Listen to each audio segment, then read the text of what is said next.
Grand Theft Auto must be one of the most influential games of all time, with it having so many games that go over so many generations of consoles. There's always kind of a beginning to everything. Even with a popular game like GTA, there was a beginning for it, and that beginning was Grand Theft Auto on the Game Boy Advance. And this is what the video is going to be about. What? Poggers! Now, when you start the game, you're introduced to two characters, Vince and Vinny. Not Vince, Vinny. I don't know how those two differentiate, but I'll take it. And Mike. Vinny be on the left and Mike be on the right. Now, these two characters seem to be conspiracizing with themselves, conspiring, that they want to leave Liberty City. And they need money and a car to do this. So, Vinny suggests that they go to the mafia who can help them out. And Mike seems pretty not into that kind of idea, but Vinny is all like, trust me, bro. I can get us out of this goddamn city. And Mike is like, okay, man, for game purposes, we'll do it.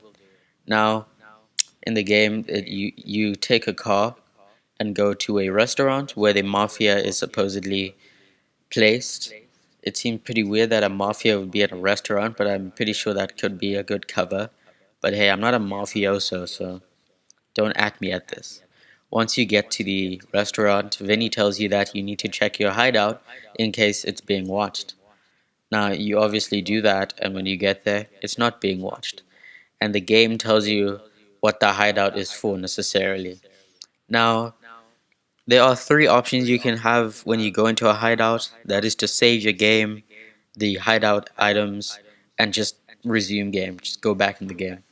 What I suggest you always do is whenever you're doing a mission and they tell you to go somewhere to get, I don't know, a gun, drugs, money, always save in that mission, because 9 out of 10 times, if you have pretty bad driving like me, you will be you will be running into some cops, and once they shoot you and kill you or you get busted, you're starting that mission all over again. That's it. They don't save for you. You got to save yourself. And that's why you got to save in a video game. A lesson I learned the hard way.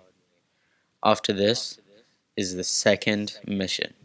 That muffin is looking awfully. Now, after successfully checking your hideout and saving the game tells you where to find Vinny, which they put as a big V on the radar up on the top left, which pretty convenient, I can say. It's pretty good. Now, you have to take your car and drive over to the V where you start the second mission, which is called Dirty Laundry. Now, in this mission, Vinny tells you to go over to a man called Federico Fedo. I mean, it's an I, so I'm gonna call it Fido.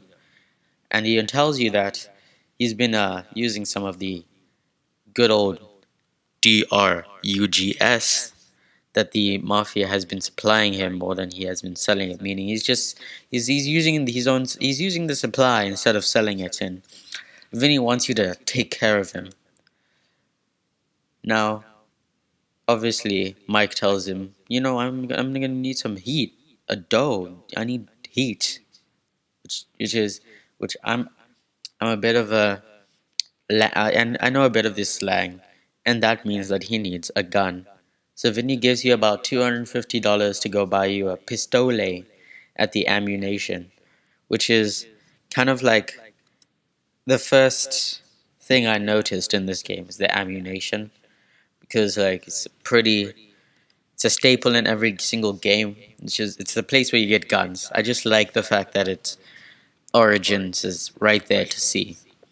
Now, when you get to the Ammunation, the menus are pretty different. I mean, I don't think I expected to have a whole modeled Ammunation with like the inside and textures modeled, a shooting range like in GTA 5, because this is a Game Boy Advance game, okay? So I wasn't thinking of that. Now the Ammunation The weapons are pretty basic. You have a bat for about $100, a pistol for 250, and a shotgun for 1,000. Which, man, it's a lot of money for a shotgun. Now, after getting your pistol, you have to drive over to the red blip that is over there, which shows enemies, which everyone knows. And whenever you meet a character that is pretty pivotal to the story, you get a little bit of a cutscene, maybe, which is practically just the character on the bottom left probably just popping up in words that kind of look unreadable at times with the way they are. But hey, I can't judge. I can't make games, okay? So once you get to Vinny, a little cutscene play. Once you get him, cutscene plays, and you have to shoot Federico in order to take his turf, you know. And while I was doing this, I ended up getting 2 stars, and the cops just busted me out of. I was in a car, and they took me out of the car. I had to restart the mission. Okay, guys, I'm not the best GTA mission player, man, guy. Okay. Now, after you kill Federico, which is it's a great thing to do. That is satirical, by the way. Satirical. Also, something I noticed in the game is that whenever you hit a police car a few times, you get a star. But when you kill people in front of the police, sometimes you don't get a star, which I mean, maybe the police are blind, they're just turning a blind eye. It's like, I didn't see that. I wasn't wearing my prescription glasses, okay? So that's that's why I didn't see it. After finishing the mission, you get about $1,000, which great payment. Like, man, I wish I got paid that much to do stuff. To do stuff, not crime, by the way, just normal stuff. After completing the mission, the game tells you that there's a street race mission, like a street race side mission. I'm going to guess, because I haven't seen it having like a main story confliction or something. Like it doesn't conflict with the main story. Now, when you go to the street race mission, the whole thing is they give you 3.5 minutes to just drive around the city going through these checkpoints that they set up, and they give you a little custom car, a little nice car for you to use, and that's cool.